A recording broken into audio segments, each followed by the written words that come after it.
Salut Kelly, est-ce que tu peux expliquer un avis nayo et concernant concert où il y a à Bruxelles, il a fallu. Donc déjà, on va rectifier. D'abord, il fallait avoir un concert à Bruxelles, déjà de 1. Et puis, problème en gros, comment les Congolais sont commis à niveau basé sur un sens et à réflexion. Le bon sens, on a poser une petite question basique, on a très simple là. Fali c'est un artiste professionnel. Azan mutu oyake, azan a obabenga book press. Lelo o fali soit linga bêta ou bien linga l'activité mo boy. Azan ezara déjà programmé. Azan ba plateforme nyonso ba congolais ba pourrait ko kota ba se renseigner ba mona qu'il fallait au bêta to au bêta. Mais la petite question simple, bah congolais, il faut pas que bah même abattoir bah mouton parce que mouton moro boy bozo diabolisé par jalousie et tout. Non, faut se poser la question, fallait azayer mon à Bruxelles. Botou dans notre groupe naïsa. Parce que c'est depuis 2006 fallait bah non ça va tourner à au même abattoir bazo accompagner. Mais depuis bah 2007 abeti bah olympiané azala na groupe d'accompagnement naé au atamolana bah partout dans le monde. C'est pourquoi bango ba congolais on a se poser simple question hier. Bon, fallait aller à Bruxelles à prester concerné à Bruxelles, mais groupe naeza wat. Est-ce qu'on se retrouve à Bruxelles et puis groupe naeza en Afrique? Donc il y a des moments ceux qui même attendent par bon sens au revendre au réfléchir non, mon toi kolo ba a obeta mais a obeta na banani banani ba ko accompagner. Bah, Congolais, malgré jalousie, malgré mon thème à mais il faut qu'on ait un mot, un sens, une réflexion quand même. Quand se poser la question, vous voyez que non, mon c'est professionnel, ma camnaise à carré, ceux qui allaient à côté de moi, bon, on a une date et vous allez carré, et vous allez tout et vous allez carré. L'année passée, il fallait aller à Montréal, mais nombre de visas, et celle qui est visa moqué, presque 7 visas. Producteur et Camerounais on a exigé qu'il fallait y avoir bon mais tout en étant professionnel. Qu'est-ce qu'il a fait? Aïe c'est qu'il a dit non tellement publicité salama qui déjà avant qu'elle en bête à live. On a une idée à live et comment on a la playback. Alors le col insisté tu dois recommencer pub au sein la pub mususu et ça la kenoya ça la playback. C'est ça le problème. Falinga azomonate bazo accusé na nini. Aza juste on a aza na fondation na si s'est déplacé pour aller à Bruxelles, c'est parce que ba jeune wana iceberg wana ba invité qui est. Alors lui tellement a dit bien que dans tous les pays du monde, les artistes le vrai le grand esprit on est ba benga. Ba utilisera toujours notoriété na bango, personnalité na bango pour na ba cause moko juste. Place ba jeune bazali o aibi ke ko élever bango o ko tombola ba projet na bango. Il était juste parti pour soutenir ba jeune wana. Mais comment est-ce que koko ta diabolisation et koko ta jalousie et koko ta mambo ebele? C'est vrai à un numéro 1 lelo ba tout bazo jalouser parce qu'à un numéro 1. Mais ba choquer zwana na ba playback wana oyo et petit problème lelo. Cette année na 2016 combien d'artistes basalon na Paris wana? Na autant en est Fabregas, Asalaki, playback et tous ces combattants là étaient où? Donc je n'ai rien contre Fabregas, dans le bien vraiment que on a le bien au man à monter, on m'a bêté. Et ça juste quand mettre pendule à l'heure, tu vas côté une mauvaise foi, un acharnement envers moi. C'est pas juste quand même. Ceux qui vont permettre Missou Bassala, mais la fallu pourquoi? Pourquoi? Donc il fallait qu'on ait payé prix à réussite naïe, à quoi on a payé prix à effort naïe. Qu'est-ce que nous allons apprendre à nos jeunes? Que Batumusus au Bazalama au américain, les rêves américains. Batumusus au Bazala il est parti de nulle part pour accompagner un sommet. Pour apprendre les jeunes ambitions qui avec des efforts, au comme un grand, au comme un boy. Mais ça, je n'ai pas fait ça jeune. Parce que ceux qui bateau bazo réussir dans la vie, ils ont tiré sur bango, tirer bango vers les bas et tout. C'est pas juste. Fallait a juste compris que dans la vie, toutes les grandes personnes de l'histoire, bamili nyonso atambolaka wana akomprenant ke il faut kosala oyo babenga give back. C'est pas pour rien à ça la fondation nae fondation les autres ça ba marambo belé lelo o to komona bato ba critiquer lelo. C'est ce que ba combattant ba annoncer un artiste là biso ba ça là. Alors qu'est-ce qu'ils veulent de plus alors? Batika moto asa mosala nae, c'est vrai que ba congolais ba ko mona réussite à moto té, ba congolais ba ko mona moto a émerger té, fallait atteindre le sommet aujourd'hui. Tozaki censé ce toza bateau toza honnête. Vous avez censé la fière naïe, vous la fière et à grandeur naïe, parce qu'aujourd'hui aucun artiste congolais a un level au fallait en lelo. Il n'y a personne. Et ceux qui n'ont pas États-Unis au bazar d'artistes belé, mais bazar Michael Jackson na bango. Est-ce que ce qui veut dire que ceux qui fallait comme grand dans ce que Batmusu basé de l'autre côté? Non. Maintenant moutazan à niveau naïe c'est question qu'on pousser vers l'avant, bah ou bah travailler plus. C'est pas pour rien dans d'autres pays, la Légion d'honneur. Pourquoi? Par rapport à Moutouné Mazo rehaussé, Moutouné Mazo tombola Mbokalabino et que de l'avant. C'est ça. Les Congolais ont toujours été dans le clivage, non, c'est pas bon. Donc moi vraiment personnellement dénoncé le comportement de Boketchou, surtout Boketchou. Nous avons dénoncé par rapport à Babilo Kouana. Fali n'est pas un politicien. Fali n'est pas un politicien. Donc Batik est tranquille, qu'il fasse son travail. Azo ça nous apprend la fierté na biso. Tous les biso tourna au Canada, combien de Nigérians et combien de monsieur Bovani na bango santé à l'obélo avec air moko de supériorité. Par rapport à la culture na bango on décide bango que ba comme la fierté au ba nango. Et pourquoi pas biso moutonzo rendre biso honneur. Autant ça là quand moi logo mon boeka Jean quand il faut beta tour na Canada yo ebi niveau ni nigérian bani bazo benga que fali va jouer ici. C'est une fierté pour nous. Comment est-ce possible les Congolais va supporter mon toit avancé? C'est la question où il faut se poser. Et puis non oui ça va combattant faut ba yebelo moko. Les lots se plaignent toujours que non bazo boma batuna ba est bazo boma batuna ba beni et bazo remplacé par ma population mosusu.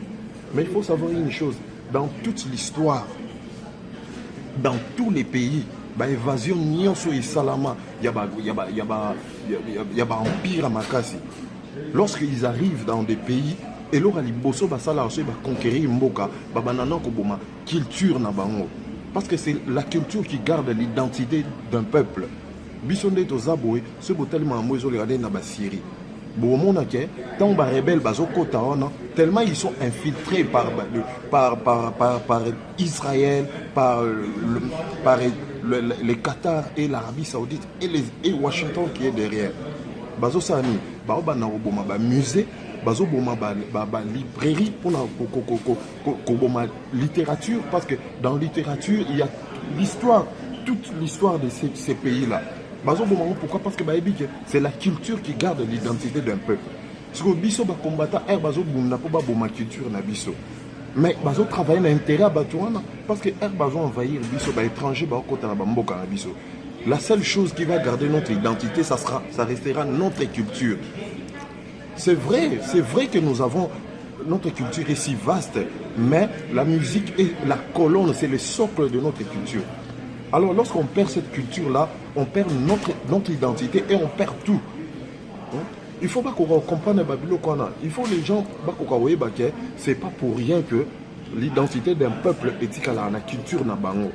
France lelo France est en France est lelo est nul. France lelo est zasuna et comment la réputation moi mabé partout dans le monde. Comment le la France et comment genre que ce sont des larbins de Washington. Tout le monde est bien haut. Mais la France, ce qu'on a rehaussé, c'est par rapport à sa grandeur culturelle. Au monde, qui est tant tombé dans Dior, Chanel et tout. Mais c'est le côté culturel français. C'est ce côté-là qui fait vendre la France aujourd'hui.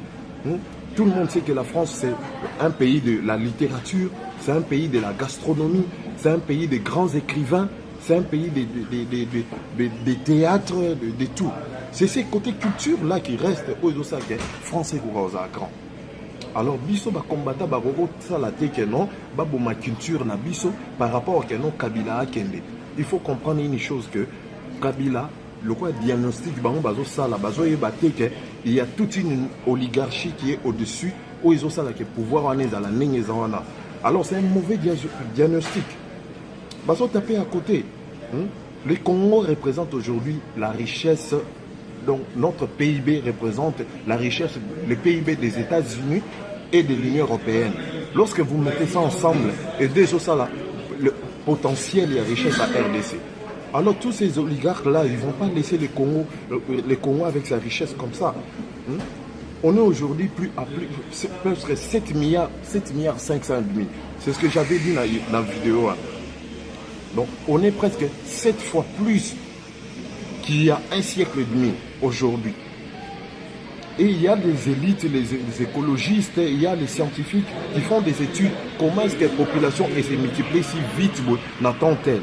Alors ça par rapport à la technologie, par rapport à que tu as avancé médecine, parce que l'être humain lorsqu'il fait des avances, et ça là, même l'espérance de vie et mati, tout, et permettre que tu vas comment on met plus longtemps avec l'agriculture industrialisée, tu vas tellement bien, et ça dit que tu croître population mondiale.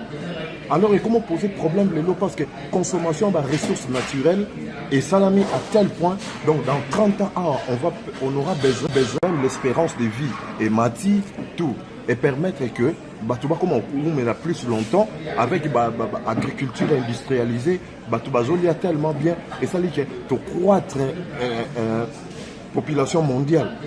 Alors, et comment poser problème les lots? Parce que consommation de ressources naturelles et ça l'a mis à tel point, donc dans 30 ans, on aura plus presque du fer, cuivre, zinc, de l'or, cobalt, tout. Alors, ils ont posé problème pour l'industrie, il y a futur. Alors, tous ces gens-là les savent aujourd'hui que c'est l'Afrique qui est comme le contrepoids. Parce que l'Afrique, et dans l'espace est presque non exploité. Alors lorsqu'on parle de l'Afrique, on voit directement les Congos. Les Congos, c'est presque le pays le plus riche d'Afrique. Alors il faut savoir que ces gens-là veulent qu'il y ait chaos au Congo, désordre au Congo, pour intérêt. Alors ceux qui ont causé la diagnostic, il y a 160 pour comprendre qu'au-delà des autorités, il y a toute une oligarchie qui est là. Donc, au sommet de la pyramide, il y a des gens qui coiffent là-bas. Donc, Batik a aussi stigmatisé les artistes, les gens que non, les artistes, qui ont endormi la population à Bissau. Ce n'est pas vrai. Lorsque la population n'est pas affermie, elle n'est pas mature, même Bozo posait problème, comprendre bien. C'était ça mon message. Parce qu'il faut voir que les causes où ils ont ça, la population de niveau, les causes sont lointaines. Il y a plus de 30 ans, notre éducation nationale est détruite totalement. Parce que Mobutu, lorsqu'il a tué le travail, lorsqu'on perd le travail, déjà on tue les sociales. Lorsqu'on tue les sociales, on atteint directement la famille. Or, le papa qui est l'autorité morale de la famille, qui est censé incarner une autorité et la progéniture de sa famille, quand tu perds l'autorité déjà, nos mamans, 80% de nos mamans, ont un problème d'éducation, alors comment est-ce qu'on peut inculquer toutes ces valeurs-là et quitte à partir à Bana, et puis Bana, on a la morale morobo. La famille était déjà atteinte. Et ça dit que dans l'école, les professeurs n'étaient pas bien payés et tout, et ça a tout gâché. Et c'est pas pour rien, étudiant à la ISTA à l'équipe parlement na biso boiti à quelle répétition à Ouera. Pourquoi aucune répétition? Aucune répétition parce que Marambozo les canaux parlement à moins qu'ils sont concernés. Mais tous les peuples qui sont matures aujourd'hui, ça la part des choses entre côté loisirs, divertissement, na côté politique où ils vie na bango. Donc dire que non, artiste, besoin de dormir le peuple, c'est faux. Parce que preuve dans les États-Unis, tout le monde a qui Donald Trump, tous les showbiz américains, les stars, les cinémas, les milliardaires et tout, étaient derrière Hillary Clinton. Et les artistes, posent des problèmes, ABC, peuple, voter Hillary Clinton. Mais ce peuple-là a dit non. Malgré la diabolisation des médias, des grands médias et tout, Mais ce peuple-là, ils se sont informés sur Internet et c'est fait que il faut comprendre la vérité belée. Mais nous n'avons pas un peuple qui est si mature comme ça. Aux hommes vidéo le gouvernement et puis s'il fallait mongo pour distraire combat pour les 19. Mais si vous imaginez que le peuple obino boche la montée ma cause à distraire par rapport à concert mon fallait obéter à Bruxelles. Donc il fallait habiter à Bruxelles, peuple en est bossani un paiement et bossani problème à soins médicaux et bossani banzala na bango et bossani mangamba logement. Et c'est ce peuple là que vous imaginez que baza bateau comme un niveau mon mature et ressent maka. Non. Donc il faut arrêter de stigmatiser nos artistes pour ça là que non nos artistes baza boy pour bango to ba osala boy. Ça ne va rien changer. Ce qu'il faut faire, il faut essayer de trouver une réconciliation entre nous d'abord les Congolais. Parce que nous les Congolais, même dans notre quotidien à Bisso, dans tout ce que nous faisons, tout ce qu'on a évolué, pourquoi? Même dans le pays où tu vas, parce qu'on a respecté Bisso, par rapport aux autres pays économiquement, beaucoup de vendre. Combien de Congolais qui sont ici, où ils ont un niveau moins de respectabilité, c'est vrai que Bazali, mais Bazali a un pourcentage nul. Par rapport à la communauté comme les Chinois, comme les Italiens, comme les Indiens, comme tout. Donc vous allez voir que nous sommes nuls. Nous sommes nuls. C'est dans tous les plans que les Congos sont médiocres. Dans tous les plans. Essayez juste de voir, aller sur Internet ou le programme comme ça, la télévision. Bon, on a des chanteuses à la Kounana, ce qui se passe là-bas. Bon, on a qu'il n'y a que des conneries. Il n'y a que des conneries. Donc, on laisse nos artistes, Basala Makamuna Bango, Fali n'est pas un politicien, et je suis en train de dénoncer ce qui s'est passé à Bruxelles. Et là, juste par jalousie, qu'on supporter, il est beau gosse, il est swag, il a pépélé, il a montre cher, il a montre 50 000 et tout. C'est ce qui fait qu'ils ont créé la jalousie.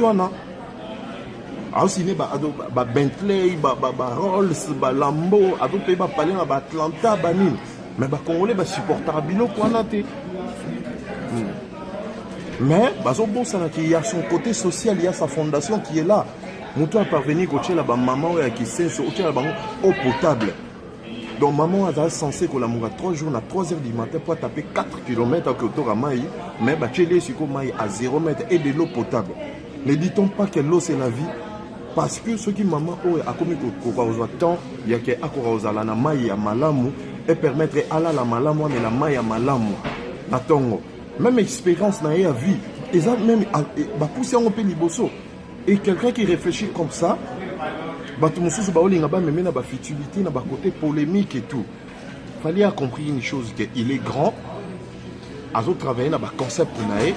Il vend son art, il vend son image, il vend son style, il vend tout. Donc, avec le personnage, ils allaient travailler parce qu'il ne faut pas oublier que Fali, c'est presque 25 ans de galère et de travail pour résultat dans où ils allaient. Ce n'est pas quelqu'un d'hier. Il ne faut pas qu'on comprenne le quoi. Et j'insiste encore, je précise que ce qui s'est passé à Bruxelles, il y a aussi d'autres artistes, au bazar, ma collègue, il y a Fali. Au bazar à Bruxelles, on a qui joue là-bas, bazo qu'on a supporté présence n'a été par rapport à comment on travaille sur intérêt na bango. Donc comment on préfère samedi, dimanche pour notre propre intérêt na bango et permettre que bazo qu'on supporter pour comment moyen de vie na bango. Mais ils sont tout simplement idiots parce que bazo comprendre que quand il y a quelqu'un qui est élevé, il faut bozala na simanae parce que même à temps, il y a quel côté moko. Lélo peut-être lélo, nakolo parfois fallait gagner moins. Mais il est le précurseur. Un moussouba il a appris à gagner plus que. Mais lorsque vous jalousez, lorsque vous avez monté mamabé, pourquoi vous pour supporter grandeur à Mouningate, élévation na bon pour supporter, c'est pourquoi. Les gars a travaillé, il a utilisé son intelligence, son art et tout, et résultat là yango parce qu'il sait se respecter et il sait se vendre. Donc ce réseau qui ne concerne la cause wana juste wana, c'est parce que aligné à soutenir les jeunes ont un projet à bien. Les noms de Bossali Bongo, combien de fondations na jeunes et bélo projet belé au utiliser notoriété à Fali et il le fait gratuitement. combien d'artistes babenga bango na ba œuvre ndenge wana baboya ba exigea bambo. Donc il faut qu'on souligne ba combattants, faut pas tenir compte nango. Je vais vous raconter une toute petite histoire. On a assisté un jour na kena otika petit na mongo na chaîne mo télévision na kin il approche à gouvernement. Chaîne wana et ça là que journaliste a bana yamba petit na ngana directeur à programme à bengi a ibisa lobi non yo comme fille yango aza fille pe ya poto azana na ba Bruxelles ba Paris on a kena osala na chaîne on a na chaîne qui muta ba bengi journaliste on a ba ibisa ba bi que non awa consigne ezara moko fali ne passe pas ici. Journaliste on a tout dans le oh mais pourquoi babi non t'es un petit on a azara faux parce que chaque fois que tu benga na maramba pouvoir il y a pas perdre à koka coup de pouce parce que actuellement c'est lui la star actuellement au Congo mais petit on a boya kaka aki marabiso intelligemment donc il y a un biso a azara na embargo to tiarabilo ne parce que ba combattant ba yebi makambo wana que parfois les gars subissent aussi ba pression mon sous côté kuna. Il faut des fois, lorsqu'on réclame que non, nous voulons un état de droit, bah tu payes, il faut baser à la justice. Parce qu'avec l'injustice, vous ne pouvez pas instaurer un état de droit. Il faut être juste et cohérent dans nos propos. Donc c'était juste ça que je voulais vraiment que qu'on mette en mouvement au clair. Bah tu vois que non, fallait bénéficier juste fouille à travail naé. A sali nango de beaucoup d'années et permettre les lots à Kokaozala Nengazana.